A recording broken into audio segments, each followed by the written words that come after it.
"Officer, please, I just want to go home," the young man said softly, his voice trembling, but steady enough to show he was not afraid to stand up for himself.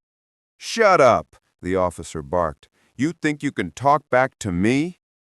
The sound of heavy boots on gravel, the clink of handcuffs, the nervous silence of bystanders, it all set the stage for one of the darkest nights of his life. This is the story of a man named David Brown, a proud black soldier who served his country in World War II, only to return home and face hatred worse than the war itself. David had grown up in the South. He knew the sting of racism since childhood. He knew what it meant when people crossed the street to avoid him, when store owners followed him around suspiciously, when children in school mocked his skin. Yet when the war came, he put on his uniform without hesitation. He fought overseas, side by side with men of every color. In those moments, bullets and bombs did not ask about race. Courage was all that mattered. When David came home after the war, he carried himself with pride. He wore his uniform neatly pressed, his medals pinned to his chest. To him, it was proof that he had given his blood and sweat for the United States. He thought maybe, just maybe, this sacrifice would earn respect. But respect never came.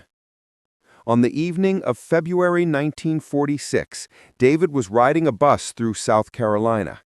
He was tired from his long journey, still in uniform, his duffel bag beside him. When the bus made a stop, he politely asked the driver if he could step off the bus for a moment to use the restroom. The driver, a white man with a sour face, narrowed his eyes. "Boy, you don't tell me what to do. You sit down and wait." David stood tall. "Sir, I fought for this country. I just need a minute. Please show some respect." The bus went quiet.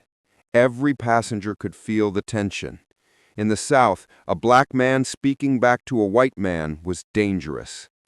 The driver clenched his jaw, muttered something under his breath, and finally allowed David off the bus. But when David returned, the driver was fuming. At the next stop, he called the police. 2 officers arrived. They dragged David off the bus without explanation. Confused, David tried to remain calm. "Officers, what's going on? I did nothing wrong." "Don't talk back," one of them shouted. They shoved him against a wall, their fists tightening. In the darkness of that night, something unthinkable happened. The officers beat him mercilessly. They struck his head, his face, his eyes. David screamed in pain, but no one came to help. The last thing he saw before everything went black was the shadow of a raised baton. When he woke up in a jail cell, the world was different. He could not see. His eyes were swollen shut. The pain was unbearable. The doctors later confirmed the truth. He was permanently blind. For being black, for standing tall in his uniform, for daring to demand respect. David's life changed forever that night. The soldier who once walked proudly in the light of honor now stumbled in darkness. Yet even in blindness, his spirit refused to die. When word spread about what happened, people were outraged. Black communities everywhere were furious. Newspapers carried the story, "Black soldier blinded by police brutality." The world began to see what so many had endured silently. David, though broken physically, became a symbol. He was invited to speak at meetings, to share his story, to inspire others to fight for justice. He stood before crowds, not able to see their faces, but feeling their energy. "I may be blind," he would say, "but I see the truth more clearly than ever before. They wanted to silence me, but my voice will rise louder. They wanted to take my sight, but they gave me vision." His courage sparked action. Civil rights leaders, pastors, and activists pointed to his case as proof of the cruelty black people suffered every day.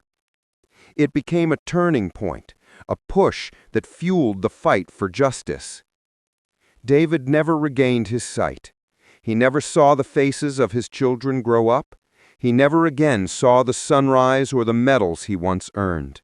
But he lived with dignity, knowing his suffering was not in vain. His story became a warning, a reminder, and a spark of hope all at once. The injustice that blinded him did not blind the world. Instead, it opened the eyes of many who had refused to see. So when we speak of heroes, we must remember him, not only for his service in the war, but for the battle he fought afterward, a battle against hatred, a battle against cruelty. Because David Brown was blinded for being black, but through his pain, a movement began to see more clearly than ever before. And his voice still echoes, "I may walk in darkness, but I will not live in silence."